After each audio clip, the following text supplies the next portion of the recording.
નમસ્કાર, હું પ્રવીણ. તારીખ ઉપર તારીખ પડી રહી છે, પરંતુ ખાનગી કંપનીએ જે જમીન માપણી કરી હતી અને જમીન માપણીમાં ભૂલોના કારણે જે શેઢાના ઝઘડા અને ભાઈ ભાઈ લડી રહ્યા છે, તેનો નિવેડો ક્યારે આવશે તેનો જવાબ સરકાર પાસે નથી. ઘણા બધા સર્વે નંબર જેના નકશા ફરી ગયા, નકશા અપલોડ પણ થઈ ગયા અને 31/12/2023 અંતિમ તારીખ હતી એ અરજી કરવાની કે ફ્રીમાં અરજી કરી શકે. હવે મહેસૂલ વિભાગનો એક પરિપત્ર આવ્યો છે, મુદ્દત લંબાવી છે અરજી કરવાની.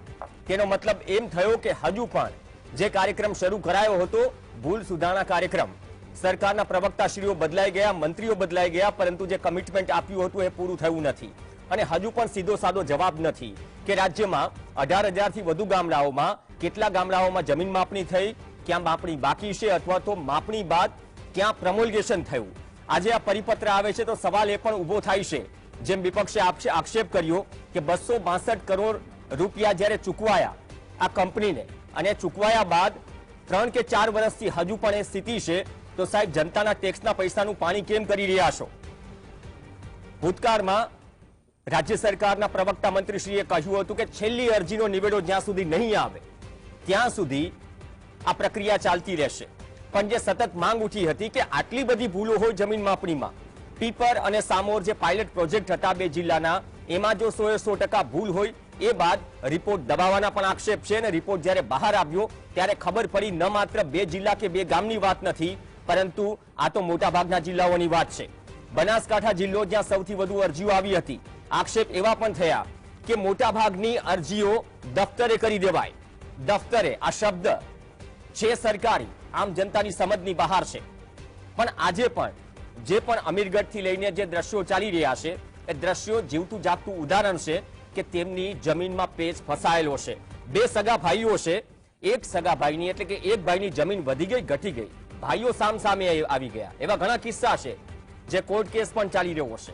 પણ આ પરિસ્થિતિમાં હજુ પણ ઘણા લોકોને ખબર પણ નહીં હોય. તમે ઓનલાઈન ચેક કરાવજો 7/12માં ખરેખર જમીનની સ્થિતિ શું હતી, નવેસર માપણી થઈ, એ બાદ સ્થિતિ શું થઈ. તો આજનો જે પરિપત્ર છે મહેસૂલ વિભાગનો, એ મહેસૂલ વિભાગના પરિપત્રથી શું હજી પણ સરકાર કે મહેસૂલ વિભાગ શું ગેરંટી આપશે કે આવનાર સમયમાં 6 કે 8 મહિનામાં તમામ ક્ષતિઓ દૂર થશે, અથવા તો કોઈ વાદ વિવાદ વગર ક્ષતિઓ દૂર થશે? અત્યાર સુધી જે માહિતી આવી છે, અમે પણ પ્રયાસ કર્યો, આ 4 મહિના પહેલાની માહિતી છે, જ્યારે જીએસટીબીએ પ્રયાસ કર્યો હતો કે એટલીસ્ટ સેટલમેન્ટ કમિશનરને પૂછવામાં આવે કે ભાઈ વર્તમાન પરિસ્થિતિ શું છે, કે વર્તમાન પરિસ્થિતિમાં ગુજરાતના કેટલા ગામડાઓમાં જમીન માપણી થઈ, કેટલા ગામડાઓમાં બાકી છે, અને બાકી છે તો પછી કામ ક્યાં અટકેલું છે. એ ડિટેલ પણ તમારી સાથે શેર કરીશું. અને આંકડાઓ તમને એટલું ચોક્કસથી કહેશે કે આંકડાઓ જોયા બાદ તમને એમ થશે કે અત્યાર સુધી સિસ્ટમ શું કરી રહી છે. અને જે ભૂલો ખાનગી કંપની કરીને ગઈ, એ સરકારી અધિકારીઓ સુધારી રહ્યા છે આપણા ટેક્સના પૈસે. સેટલમેન્ટ કમિશનર ગાંધીનગરનો રિપોર્ટ જે અમારા સહયોગીએ તેમની પાસેથી માહિતી માંગી, તો એમ કહે છે 4 મહિના પહેલાનો રિપોર્ટ છે, કદાચ એમાં સુધારા વધારા થાય તો મેળવવા જરૂરી છે. સેટલમેન્ટ કમિશનરની ઓફિસ કહે છે કે રાજ્યના તમામ ગામમાં 18,000 ગામમાં માપણી થઈ છે, 12,034 ગામમાં પ્રમોલ્ગેશન થયું છે, અને 6,013 ગામ એવા છે જેમાં પ્રમોલ્ગેશન બાકી છે. આ ઓફિશિયલ સરકારી માહિતી. પણ હવે સરકારી વધુ એક પરિપત્ર પણ આવી ગયો. તો આનાથી ખરેખર શું ખેડૂતોની સરળતા અથવા તો જે પેચ ફસાયેલો છે તેનો નિવેડો આવશે કે હજુ પણ તારીખ પે તારીખ પડતી રહેશે? વધુ એક મુદ્દત પડી છે અને આ મુદ્દે ચર્ચા કરવા માટે 4 ખાસ મહેમાન જોડાશે. ચોથા મહેમાનની ખુરશી ખાલી હશે, પણ એ 4 ખાસ મહેમાન પહેલા 3નું ઇન્ટ્રોડક્શન કરાવી દો. પાલ આંબલિયા કિસાન કોંગ્રેસના ચેરમેન તરીકે જોડાશે, મધુભાઈ ધોરાજીયા પૂર્વ કૃષિ અધિકારી છે, વિઠ્ઠલભાઈ દુધાત્રા કિસાન સંઘના નેતા તરીકે જોડાશે, અને સત્તા પક્ષના પ્રતિનિધિ નથી. સત્તા પક્ષમાંથી કોઈ પ્રતિનિધિ નથી. તેમને આમંત્રણ આપ્યું હતું, પરંતુ આ સંવેદનશીલ મુદ્દા પર વ્યાજબી ન સમજ્યું કે આ મંચ પર આવી તેમનો પણ પક્ષ મૂકે. અત્યારે પણ અપીલ કરીએ છીએ કે આ મુદ્દા પર એટલીસ્ટ તેની વાત મૂકે. શરૂઆત વિઠ્ઠલભાઈ દુધાત્રા આપથી કરીએ. કિસાન સંઘનું સ્ટેન્ડ શું રહેવું છે? જે આક્ષેપ અત્યાર સુધી થયા છે, હજુ શું માનો છો કે આ મુદ્દત તો પડી, પણ માનો છો કે તમને હજુ સુધી કોઈ સકારાત્મક જવાબ અથવા તો સંતોષકારક જવાબ મળી હોય કે ભાઈ બધી ક્ષતિઓ દૂર થઈ જશે? કેમ કે 20-22 હજાર અરજીઓ તો માત્ર બનાસકાંઠામાંથી હતી. આ મુદ્દતને, આ નિર્ણયને આપ કઈ રીતે જોઈ રહ્યા છો? સરકારે જે નિર્ણય કર્યો છે એનો સીધો જ મતલબ એવો થયો છે કે સરકારે આ બાબતમાં હજી ઊણી ઉતરી છે તો ચોક્કસ છે.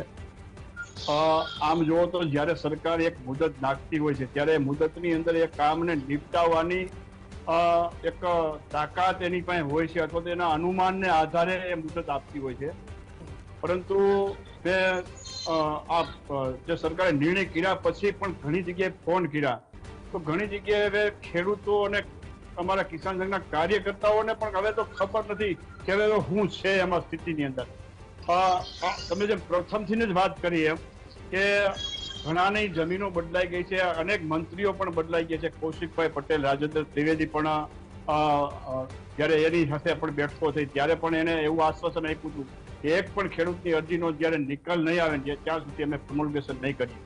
પરંતુ હજી લગભગ 5 કે 6 વર્ષ સુધી આ એકને એક પ્રશ્નને લઈને જયારે ખેડૂતો અધ્ધર તારે ટીંગાતો હોય અને હજી એક પણ મુદત નાખી હોય, એક આવકારીએ બરાબર છે કે સરકારે નિર્ણય નથી કર્યો પ્રમોલ્ગેશનનો કે ભૂલો અને એમને રાખવાનો, એક સુધારવાનો નિર્ણય કર્યો છે, પોઝિટિવ નિર્ણય. પણ આનો નિકાલ શું છે, ક્યારે આવશે? તો હજી અત્યાર સુધીમાં નિકાલ આવ્યો ન હોય તો સરકાર કઈ રીતે નિકાલ કરવા માંગે છે, અરજીઓનો કઈ રીતે નિકાલ કરે? તમે કીધું એમ દફતરે ફાઇલ કરી દઈએ છીએ. અમે ઘણી વખત અમારે જુનાગઢ જિલ્લાની વાત કરીએ તો જુનાગઢ જિલ્લાની અંદર અમે એક મોટો કાર્યક્રમ લીધો તો કલેક્ટરે હુકમ આપ્યો એટલે 2-3 હજાર અરજીઓનો તેને નિકાલ કરી નાખ્યો. નિકાલ કર્યો એટલે ફાઇલે કરી નાખ્યું કે આ બરાબર જ છે. વિઠ્ઠલભાઈ, સામાન્ય સમજ માટે દફતર શબ્દ છે ને, દફતર શબ્દ થોડો સરકારી શબ્દ છે 100%. આ દફતર એની વ્યાખ્યા શું થાય? આમ અમુક આંકડાઓ જયારે રાજ્ય સરકારના મંત્રીશ્રી આપે કે આટલી અરજીઓ દફતરે થઈ ગઈ, તો શું એવું માની લેવું કે એ અરજીઓનું નિરાકરણ આવી ગયું? દફતરે થઈ એટલે એનો અર્થ એવો થાય છે કે સરકારે જે સર્વે કર્યો છે એ વ્યાજબી છે. તમારી માંગ ને અમે વ્યાજબી માનતા નથી એટલે એનો નિકાલ કરી નાખ્યો અરજીનો. તમારી જે માંગ છે, મતલબ જે માંગ છે એ માંગ વ્યાજબી નથી. કદાચ કોઈ ખેડૂત કહે કે મારી 2 ગુઠ્ઠાથી 2 વીઘા જમીન ઘટી ગઈ નથી, તમારો વાંધો લીધો વ્યાજબી નથી, એટલા માટે તમારી અરજી ફાઇલ કરવામાં છે અને નિકાલ કરવામાં આવ્યો છે. અને એક સરકારી આંકડો પ્રવક્તા એવો આંકડો કે આટલી અરજીઓનો નિકાલ કર્યો, પણ નિકાલ કર્યો પણ ખેડૂતોની પ્રશ્નનો નિકાલ નથી થયો. પ્રશ્ન તો અધ્ધરચાલ જ છે. આ રીતના ઓફિસમાં બેસીને અધિકારીઓ ક્યાંક ગયા હશે ભાગ્યે, મને ખ્યાલ નથી કે આવું થયું હોય એવું, પણ મોટે ભાગે અરજીઓ ઓફિસમાં બેસીને કેવી અરજીનો નિકાલ કરી શકાય, કેવી અરજીને ફાઇલે કરી શકાય, એવી અરજીને ફાઇલે કરીને એક મોટા આંકડામાંથી, દાખલા તરીકે વલસાડની અંદર 16,000 અરજીઓ આવી હતી તો એમાં અમુક અરજીઓ ફાઇલ કરી દીધી છે, અરજીની સંખ્યા ઘટી ગઈ છે, પણ સમસ્યાઓ તો ન્યા છે, સમસ્યાઓનો નિકાલ નથી થયો. ઓકે, આ વ્યાખ્યા ઘરે ઉતરી રહી છે પાલ આંબલિયા, કેમ કે કહ્યું ને કે પોઝિટિવ, પણ દર વર્ષે 31/12 પતી જાય એટલે 1 તારીખે તમે ડેડલાઇન વધારી દો એટલે કે 5 વર્ષીય અને 50 વર્ષીય શું યોજના ચલાવવાની છે, પહેલી વાત આ છે.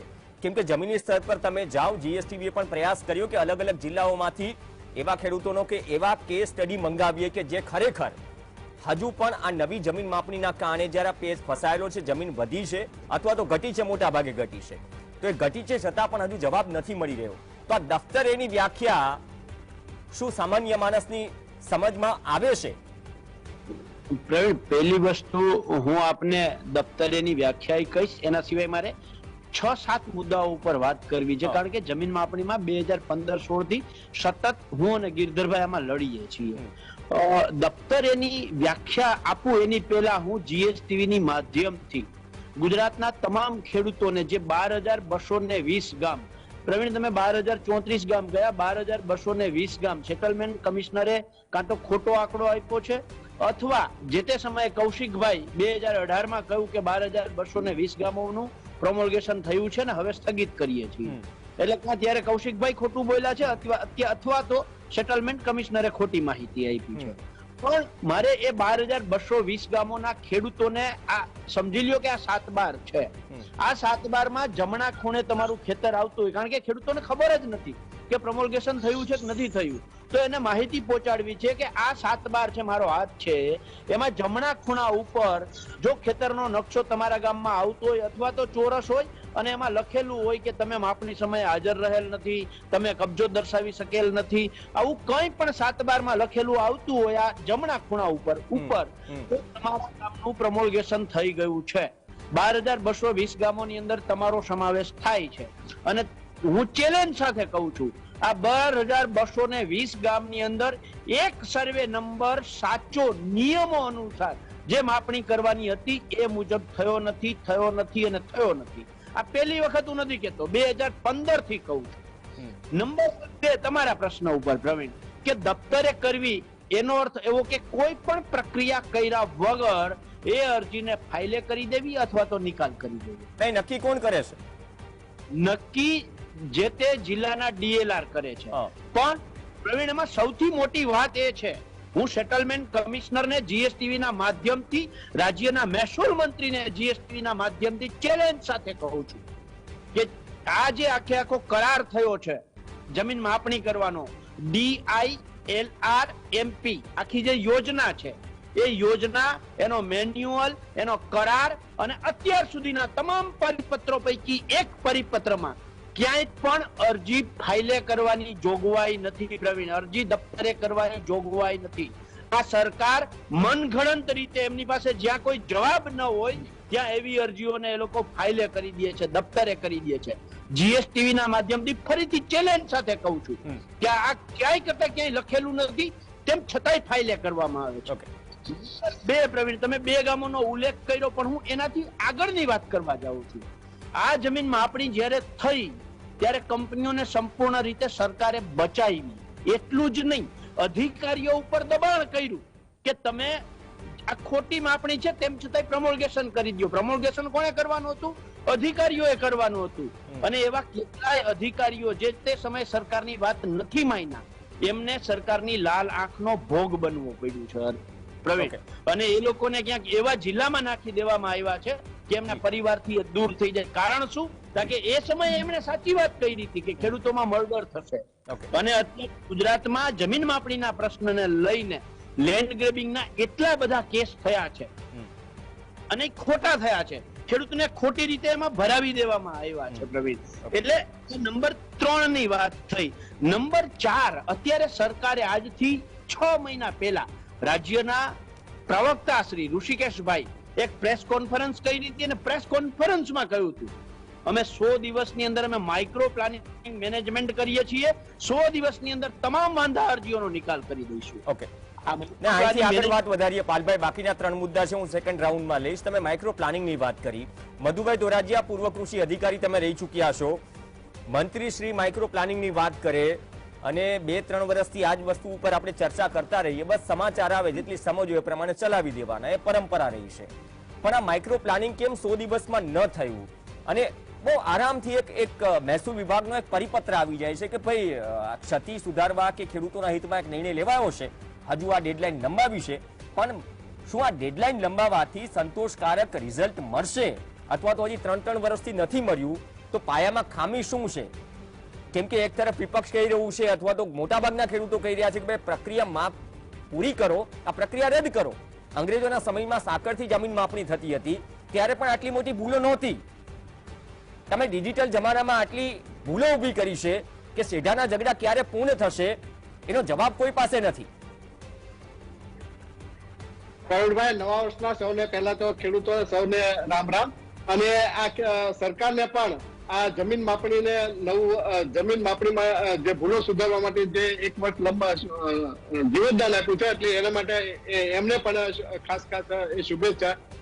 ખાસ કરીને આ માઇક્રો પ્લાનિંગ કરવા માટે જે માઇક્રો પ્લાનિંગ શબ્દ જે બોલ્યા ને ઋષિકેશભાઈ, એટલે એમને આ પ્લાનિંગ કરવા માટે શું શું કરવું એના માટે 1 મહિનો લાગ્યો છે. તો હવે એ ખરેખર એનો અમલીકરણ કરવા માટે એ કેટલા વર્ષ લાગશે એ તો એ કહી શકાય તેમ નથી. કારણ કે અત્યારે ખાસ કરીને સરકાર પાસે આ જે માપણી માટેના જે પહેલા પણ સરકાર પાસે સ્ટાફ નહોતો એટલે એમણે કોન્ટ્રાક્ટ આપ્યો અને હજી પણ એની જે ભૂલો, એટલી બધી ભૂલો છે, એ ભૂલો સુધારવા માટે કંપની પાસે તો સુધારી શકે તેમ નથી. પણ સરકારના જે કર્મચારીઓ છે એમની પાસે સુધારવા માટે પણ અત્યારે સ્ટાફ નથી. તો આ ખરેખર એ વર્ષો હજી લાગી જશે સુધારવા માટે. અને ઘણા ખેડૂતોને પણ હજી પાલભાઈ કહ્યું કે ઘણા ખેડૂતોને હજી પણ ખબર નથી કે આપણું ખેતર એનો નકશો બદલી ગયો છે. હું પણ એમાંનો એક સરકારનો આ જે એ સરકારનો ભોગ હું પણ બનેલો છું.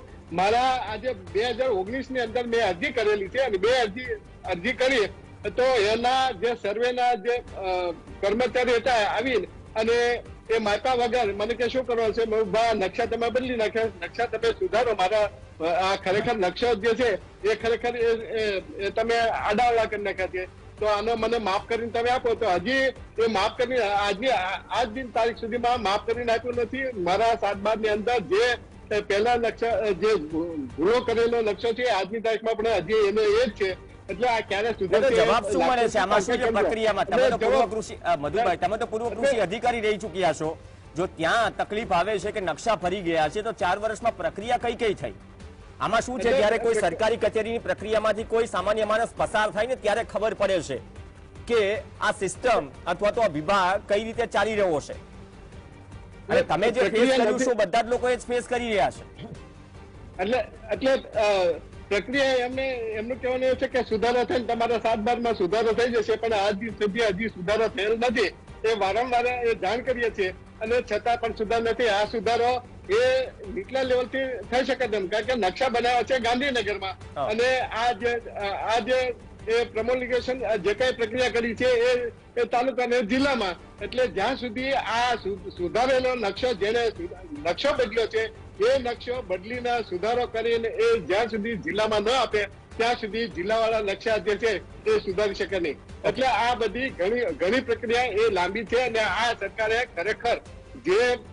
ખરેખર જો એને કરવું હોય તો જેટલા જે મિસ્ટેક થયેલી છે એના એ ખરેખર એ જે દિવસે એ સુધારો જે દિવસે એનો સુધારવા માટે હાથમાં લે છે તો એના અઠવાડિયા 10 દિવસની અંદર આ દરેકનું સંકલન હોવું જોઈએ. ઓનલાઈન એનો જે રિપોર્ટ એનો થવો જોઈએ, ઓનલાઈન એના ફોટા જોવા જોઈએ અને એ પ્રમાણે જેને સુધારો કરીને તાત્કાલિક અઠવાડિયા 10 દિવસને એનો નિકાલ થવો જોઈએ. પણ આ સરકાર મને લાગે છે કે ફક્ત ખાલી વાતોના વડા કરે છે, કઈ સુધારો કરેલો હોય એવું લાગતું નથી. એટલે ખરેખર તો આ ઘણી લેન્ધી પ્રક્રિયા છે એને અને ભૂલો કરેલી છે. જેને ભૂલો કરી છે હવે એની માટે કોઈ પગલા લેતા નથી. અને આજનો કર્મચારી કે આજનો પોલીસ એક સામાન્ય ભૂલો કરે તો એનું આજે પેન્શન પણ રોકી દેવામાં આવે છે. આજના અઠવાડિયા પહેલાનો દાખલો છે કે એક પોલીસ કર્મચારી કઈ ભૂલો કરી છે તો આજે 3 વર્ષથી એનું પેન્શન જ મળ્યું નથી અને ભીખ માંગે છે. તો આવી રીતે 200-300 કરોડનો તમે જે કંપનીઓ ભૂલો કરીને જાય છે અને એની પર કોઈ એક્શન લેતા નથી અને સામાન્ય જે ભૂલો કરે છે એની પર એક્શન લે છે. ઓકે, વિઠ્ઠલભાઈ દુધાત્રા, જે સામાન્ય લોકો અથવા તો જે તે વર્ગ અમુક પરેશાનીનો સામનો કરે છે, ભારતીય કિસાન સંઘ એમના માટે લડે છે. હવે આટલું જ બધો લોચો થયો કે આટલો મોટો પેજ ફસાયો, આટલા ભાંગડા વાટ્યા છે જમીન માપણીમાં, તો કિસાન સંઘે પણ શું આ અંગે રજૂઆત કરી છે? અથવા તો જે જ્યારે હતું કે નહીં હવે અમે પ્રક્રિયા રદ નહીં કરીએ, અમે ક્ષતિઓ દૂર કરીશું, એ સમયે તમને શું જવાબ મળ્યો હતો? કેમ કે વાર તહેવારે અમુક સમસ્યા હોય તો કિસાન સંઘ, ભારતીય કિસાન સંઘ કે કિસાન સંગઠન, સરકાર, કૃષિ મંત્રી હોય, મહેસૂલ વિભાગ હોય, તમામ જગ્યાએ મળવા જતા હોય છે. તમારી બાઇટ પણ મીડિયા કરતું હોય છે. તમારી સાથે શું કમ્યુનિકેશન થાય છે? તમને કઈ રીતે સમજાવવામાં આવે છે કે પછી આ ભૂલો મતલબ તમે જે રજૂ કરો છો એ જે તે વિભાગ સમજવા તૈયાર નથી અથવા તો ઘરે નથી ઉતરી રહ્યું, એવું તો નથી ને? પ્રવીણભાઈ, કૌશિકભાઈ વખતથી અમે સતત આ બાબતમાં, આમ તો તમને ખ્યાલ જ છે કે અમે દરેક જિલ્લા મથકો ઉપર આવેદનપત્ર દીધું, રેલી કાઢ્યો છે. ગાંધીનગરની અંદર પણ જયારે આંદોલન હતા એમાં પણ આ એક મુદ્દો અમારો હતો. કૌશિકભાઈ અને રાજેન્દ્રભાઈ ત્રિવેદી સાથે પણ વિસ્તૃત 1-2 કલાકની સુધીની બેઠકો થઈ છે. બેઠકની અંદર પેલું તો એનું આશ્વાસન એવું છે કે એક પણ ખેડૂતની અરજી અથવા તો એક પણ ખેડૂતને અન્યાય નહીં થાય એવું સરકાર તરફથી કમિટમેન્ટ મળ્યું છે. જે અરજીઓ છે ને અરજીઓને ચોક્કસપણે સરકાર નિવેડો લાવશે અને ખેડૂતોને ન્યાય અપાવશે. આવું હર વખત જ્યારે બેઠકો થાય ત્યારે કમિટમેન્ટ મળ્યું છે. પરંતુ દુઃખની વાત એ છે કે આટલા બધા લાંબા સમય થયા અમને ક્યાંય પણ એવો સમાચાર પોઝિટિવ નથી મળ્યા કે મારો જે સમસ્યા હતી એનો આ નિકાલ થયો છે, અમારી જે ભૂલો હતી સર્વેની અંદર એનો નિવેડો લાવી અને મારી જમીન છે, મારી પાસે જે કબજા હકની અથવા તો મારી પાસે જે 7/12 ની જમીન છે એ જમીન વિઠ્ઠલભાઈ, તમે એ માનો છો કે ગાંધીનગરમાં બેઠા બેઠા અધિકારીઓ અથવા કોઈ જીઆર કે કોઈ જેમ કે માપણી થઈ એનાથી તો અવગત હોય જ? સરકાર તો એક તો સ્વીકારે છે કે ભૂલો થઈ છે, પણ એક સમય હતો કે ભારતીય કિસાન સંઘનો અવાજ ગામડે ગમે ત્યાં હોય, પ્રશ્નો ગમે ત્યાં હોય, ગાંધીનગરમાં એનો પડઘો પડતો હતો. શું હવે મજબૂતાઈ નથી રહી અથવા ઉપર કોઈ સમજવા તૈયાર નથી? કેમ કે આ એક એવો મુદ્દો છે, નહીં, આ એક એવો મુદ્દો છે જેની સાચી સમજ માધ્યમ તરીકે અમારી જવાબદારી છે કે દર્શકો સુધી પહોંચે કે 4 વર્ષ સુધી જો પૂર્વ કૃષિ અધિકારી એમ કહેતા હોય 2019માં એમને અરજી કરી છે, 2024 આવી ગયું, પહેલા દિવસે બેઠા છીએ 2024ના, અને હજુ જો સુધારો ન થયો હોય તો 7/5, 2 કે પછી અભણ ખેડૂતની શું સ્થિતિ હોય કે જેના નકશા ફરી ગયા? શું આ વસ્તુ કોઈ અધિકારી, નેતા, મંત્રીઓ સમજવા તૈયાર નથી ગાંધીનગરમાં? પ્રવીણભાઈ, જે તમે બે વાત તમે કરી, એક તો આ મુદ્દો લઈને કિસાન સંઘ કેમ કઈ કરતું નથી અથવા તો કઈ, પણ આ મુદ્દો આંદોલનનો મુદ્દો એટલા માટે બનતો નથી કારણ કે ઘણા બધા ખેડૂતોને આ મુદ્દાની ગંભીરતા નથી. કિસાન સંઘના એક કાર્યકર્તા તરીકે તમે એક પત્રકાર છો, તમને પણ એ મુદ્દાની ગંભીરતા છે, પણ ખેડૂતોને ગામડે જાવ ને કે મારી જમીન છે, કોણ લઈ જવાનો છે, મારે કબજામાં છે, મારી જમીન છે. અમુક ખેડૂતોને પ્રવીણભાઈ અમે અમુક જે એક અમે ઝુંબેશ ઉપાડી હતી કે ભાઈ તમે અરજી કરો, તો વલસાડની અંદર 10,000 અરજી હતી, એની 16,000 અરજી કરાવી. અમે ઘરે ઘરે જઈ અને અરજીઓ કરાવી છે. ઘણી બધી મોટી ભૂલો વલસાડમાં થઈ છે. તો ત્યાં પણ ખેડૂતોને ગંભીરતા નથી કે મારી જમીન છે, કોણ લઈ જાય. એ આંદોલનનો મુદ્દો એટલા માટે બનતો નથી કે ખેડૂતો ગામમાંથી કદાચ અમુક કેસ થયા છે કે ભાઈ ભાઈ એકબીજા સામે લડી રહ્યા છે. અરે એનાથી શું આપણું નથી? ભવિષ્યની અંદર પ્રવીણભાઈ, આ ભવિષ્યની અંદર આ ગંભીરતાની વિષય તમને એટલા માટે વાત કરું છું કે એક નાના શેઢામાં જો પણ કઈ ભૂલ હોય તો પણ ખેડૂતો ઝઘડા થાય અને ખૂન થાય છે. આ મોટી જમીન 5 કે 10% જમીન ખેડૂતની વહી જાય હોય તો ભવિષ્યની અંદર બહુ મોટા ઝઘડાનું કારણ થાય છે. હું તો સરકારને એમ કહું છું કે આનો ઝડપથી નિકાલ કરે. જેમ મોડું કરે છે એમાં આ પૂછવાતો જાય છે પ્રશ્ન, કારણ કે ઘણી બધી જમીનો પ્રોમોલ્ગેશન કરેલી ભૂલો વાળી જમીન ઘણાએ તો વેચી નાખી છે. વધારે જમીન આવી છે, વેચી નાખી છે. હવે એનું શું થાય, દિશા શું આવશે ખેડૂતોની એક કલ્પના કરતા પણ હવે તકલીફ થાય છે. એવી સ્થિતિની અંદર બહુ સાચા મુદ્દા પર આવીને અટક્યા છો કે પ્રમોલ્ગેશન થઈ ગયું છે, જમીન વધી ગઈ છે, ક્યાંક એવી ફરિયાદો પણ છે ખરાબા અને ગોચર ભરી ગયા. ખરાબા ભરી ગયા બાદમાં એ જમીન વેચાઈ પણ ગઈ. હવે એમ કહે કે એ જમીનમાં ખરેખર આટલી ભૂલ છે, તેનું આંકલન કે એનો સુધારો કરતા અથવા તો એનો હિસાબ કે તાળો મેળવતા પરસેવો છૂટી જાય એવી સ્થિતિ છે. શું એટલા માટે જ આ ભૂલ ભરેલી જમીન માપણી રદ નથી થઈ?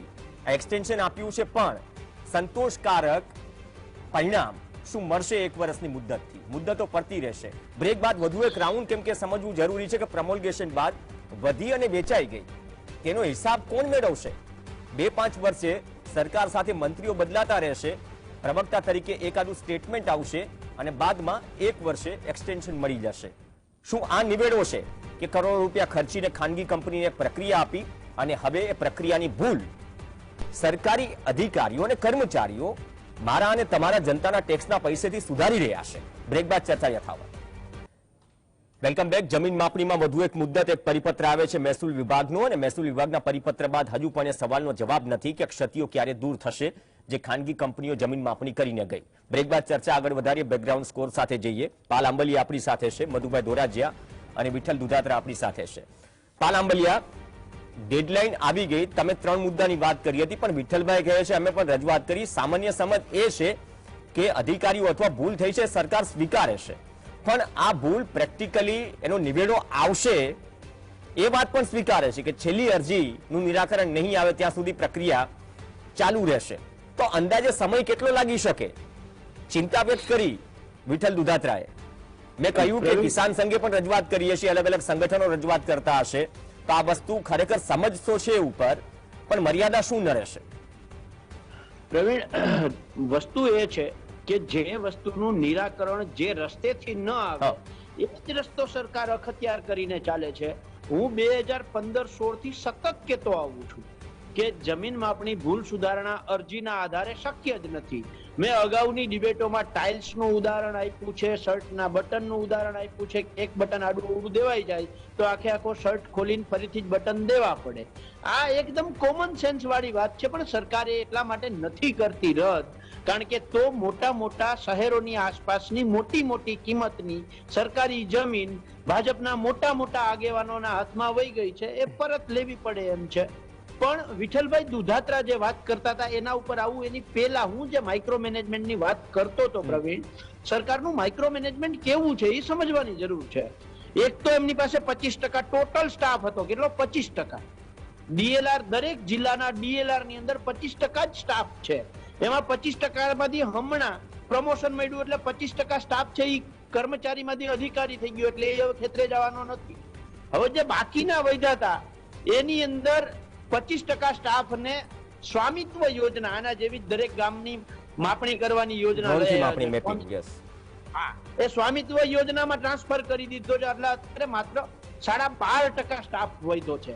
એમાં પાછું એવું કહ્યું છે કે ખેડૂત ખેતર ઉપર તમને અરજી આપે તો લઈ લેવાની. માની લ્યો કે એક સર્વેયરને 3 મહિનામાં 18 ગામોની 380 અરજીઓ ફાળવી છે. હવે પેલું જ ગામ આપતો હોય ત્યાં 380 અરજી એને મળી જાય સ્થળ ઉપર જ, તો પછી એનું માઇક્રો પ્લાનિંગ ના તો ધજા કરા ઉડી ગયા. આ નંબર 1 ની વાત. બીજું વિઠ્ઠલભાઈએ કહ્યું, બહુ સારી વાત કરી એને એવું કહ્યું કે અમને બબે 3 કલાક અમે મંત્રીઓ સાથે બેઠા. શું કામ તમે બેસી શકો છો? એટલા માટે કે તમે ભાજપની ભગીની સંસ્થા છો એટલે તમને બેસાડે છે. કારણ કે તમે કુલડીમાં ગોળ ભાંગો છો એટલે તમને બેસાડે છે.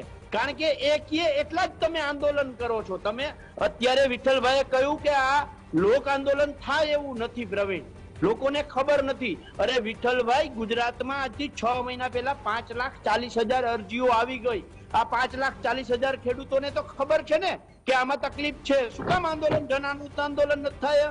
એટલા માટે કે તમને કહેવામાં આવે એટલું જ તમારે કરવું છે. જમીન માપણીમાં અત્યાર સુધીમાં કિસાન સંઘે એક આંદોલન કર્યું હોય તો બતાવો.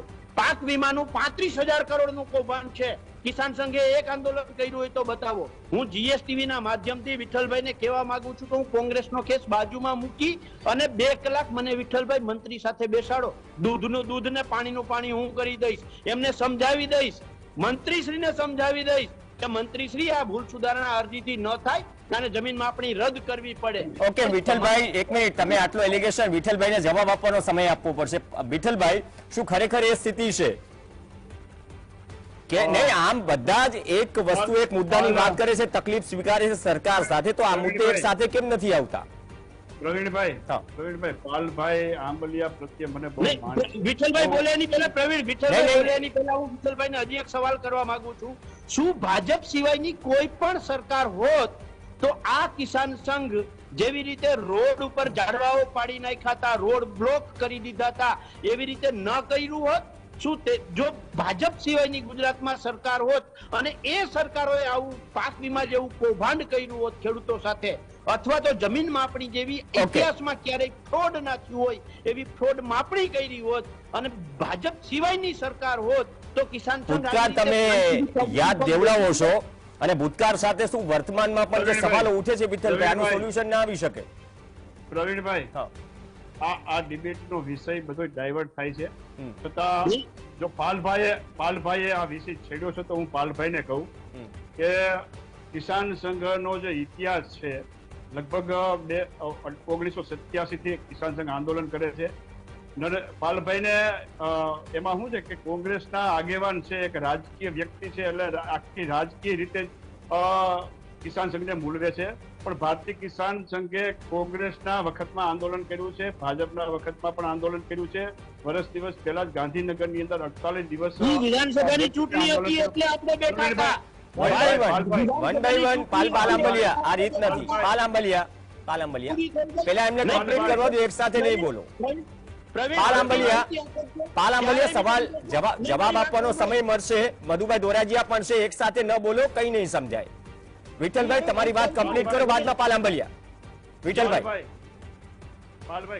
આ આંદોલન તમે એમ કહો, પહેલા નંબરમાં તો ભગીની સંસ્થા છે, તો ભારતીય કિસાન સંઘ ભાજપની ભગીની સંસ્થા નથી. જી ટીવી ના માધ્યમથી હું આ જાહેર કરું છું તમે ક્યાંય પુરવાર કરી આપો કે ભારતીય કિસાન સંઘે ક્યારેય પણ ભાજપની તરફેણમાં મતદાન કે પત્રિકા કે ઠરાવો કર્યા હોય કે ડિબેટ આપી હોય? પ્રવીણભાઈ, તમે તો સાક્ષી છો. મેં અનેક વખત જયારે સરકારે ભૂલો કરી છે ત્યારે મેં સરકારની ટીકાઓ કરી છે. બીજા નંબરની અંદર ભાજપની ભગીની સંસ્થા હોય તો કિસાન મોરચો ભાજપનો છે, કિસાન મોરચો ન હોય. જેવી રીતે કોંગ્રેસનો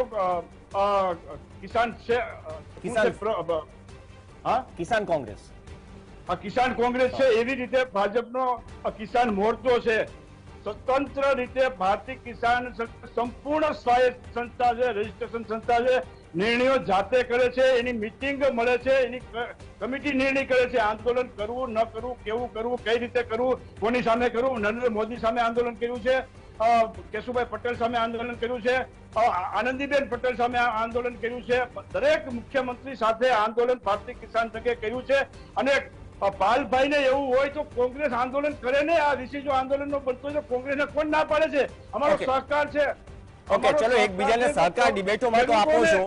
વિઠ્ઠલભાઈ દુધાત્રા, પાલ આંબલિયા, એકબીજાને સહકાર અને એકબીજાનો સાથ પકડવાની વાત ડિબેટોમાં તો કરો છો, પણ જમીની સ્તર પર ઉતરે છે કે નહીં? પાલ આંબલિયા, ક્વિક રિએક્શન 30 સેકન્ડ, બાદમાં મધુભાઈ ધોરાજીયા. પ્રવીણભાઈ, કોંગ્રેસ ખતમ થઈ ગયું, વિચાર કરે અને ગરેબેનમાં હાથ નાખીને જોવે. કોંગ્રેસ ખતમ થઈ ગયું છે. આને આંદોલન કરવાની છે અને કિસાન સંઘ આંદોલન કરે છે, કોંગ્રેસ આડોપગ કરે છે. કોંગ્રેસ આંદોલન કરે, અમે ખેડૂતોને મોકલવા પણ તૈયાર છે કે ભાઈ જાઓ ખેડૂતોના કોંગ્રેસ. ઓકે, પાલ આંબલિયા 30 સેકન્ડ 40 સેકન્ડ આપ જવાબ આપો, બાદમાં મધુભાઈ ધોરાજીયા. સમય નથી. મેં વિધાનસભા ચૂંટણી પહેલા કિસાન સંઘ જયારે આંદોલનમાં બેઠું હતું કંઈક 39 માંગો લઈને, ત્યારે મેં કહ્યું હતું આ કુલડીમાં ગોળ ભાંગીને વિધાનસભા ચૂંટણી ટાણે જ આંદોલન કરે છે. જો કિસાન સંઘ સાચા દિલથી જો વિધાનસભા પહેલા આંદોલન કરતું હોત તો ભાજપ જીતી ગયા પછી એ 39 માંગમાંથી એક પણ માંગ સંતોષાઈ નથી. તો હવે કેમ ઘરે બેસી ગયું છે ભાઈ? કેમ આંદોલન નથી કરતું? નંબર પ્રવીણભાઈ, આંદોલનની વાત કરું.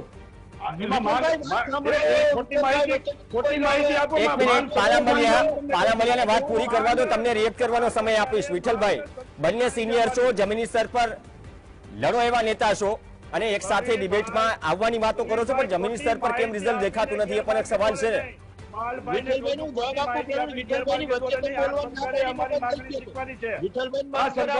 માગણીઓ અનેક સ્વીકારી છે. 22 વર્ષ ત્યાં લાઇટમાં ભાવ વધારો કર્યો નથી. અમારી માગણી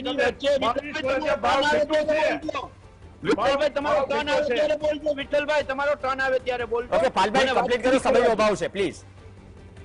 હું એ કહેતો હતો કે તો ત્યારે મેં તૈયારી દેખાડી હતી કે હું આવવા તૈયાર છું. વિઠ્ઠલભાઈ એમ કહે છે કે અમે કિસાન સંઘ આવવા તૈયાર છીએ, સાથે ભાજપની ભગીની સંસ્થા નથી. જીએસટીવી ની માધ્યમથી હું કહું છું કે આવતીકાલે હું ગાંધીનગર જવા તૈયાર છું. વિઠ્ઠલભાઈ ને પૂછો આવતીકાલે. ચલો, હું વિઠ્ઠલભાઈ બે ભાઈ અમે બે જમીન માપણીના પ્રશ્નને લઈને આવતીકાલે આંદોલનમાં બેસીએ. વિઠ્ઠલભાઈ પૂછો આવતીકાલે જમીન માપણી પાક વિવાદના મુદ્દે આવતીકાલે ગાંધીનગર આવે છે ધરણામાં બેસવા માટે. વિઠ્ઠલભાઈ, પ્રવીણભાઈ, કોંગ્રેસ કે અને મેં આંદોલન કરી, અમે કોંગ્રેસ વાગે છે.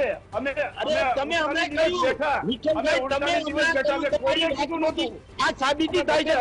ઓકે, પાલ આંબલિયા, વિઠ્ઠલભાઈ, સમયનો અભાવ છે. પાલ આંબલિયા, વિઠ્ઠલભાઈ,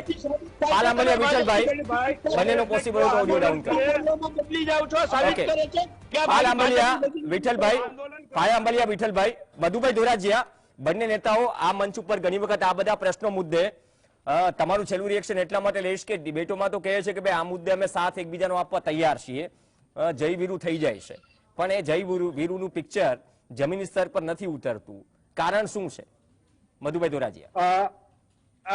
ખરેખર તો આનું એ જે મુખ્ય કારણ હોય તો એ પક્ષાપક્ષી હોઈ શકે અને એ મીઠી નજર ભલે કિસાન સંઘ છે એ કદાચ સીધી રીતે કદાચ એ સપોર્ટ ન કરતો હોય, પણ મીઠી નજર તો રાખે છે, એ હકીકત છે. અને એ બંને નેતાનું મારી વિનંતી છે કે આજની તારીખમાં જે આંદોલન અત્યારે ચાલી રહ્યું છે, જે ખેડૂતો જે ચલાવી રહ્યા છે ડુંગળીનું અને કપાસનું છે, મગફળીનું છે, આજે ચાલ્યું છે, આવતીકાલે બંને નેતા જાય અને રજૂઆત કરે અને ક્રમ દિવસે બંને એનો અમલ કરાવે તો આ બંને નેતા ખરેખર એ સાચા કહેવાય કે ડુંગળી માટે આજે ખેડૂતો આજે જે રોડ ઉપર આવી ગયા છે અને ડુંગળી માટે તો ખાસ કરીને છે 1948 થી આજે તમે નિકાસ કરતા અને અને આજે ચાલુ વર્ષે પણ નિકાસ કરવાના જ છો. અને તો એ શા માટે ખેડૂતોનો માલ તમે બજારમાં આવતા તમે શા માટે તમે એના માટે પ્રતિબંધ જાહેર કરો છો? તો આવતીકાલે બંને નેતા ત્યાં જાય અને બંને રજૂઆત કરે ને પરમ દિવસે મંજૂરીનો લેટર લઈને આવે એ ખરેખર ચાલે. બીજું દફતરી જે અરજીઓ કરે છે તો એ દફતરી એક તરફી નિર્ણય લે છે એ ખરેખર લેવો ન જોઈએ. દફતરે તમે ત્યારે જ કરી શકો કે જ્યારે ખેડૂતોનો કોઈ પણ અરજી કરતા છે એ અરજી કરતાને તમે જે સાચો જવાબ છે, દાખલા તરીકે મારી જમીનમાં નકશો બદલ્યો છે તો એ નકશો સુધારીને મને પાછો આપે અને મને મારી પાસેથી સંતોષકારક છે કે ભાઈ મને હવે વાંધો નથી અને એ લેટર જયારે અધિકારી પાસે જાય ત્યારે જે અરજી ખરેખર દફતરે કરી શકે છે.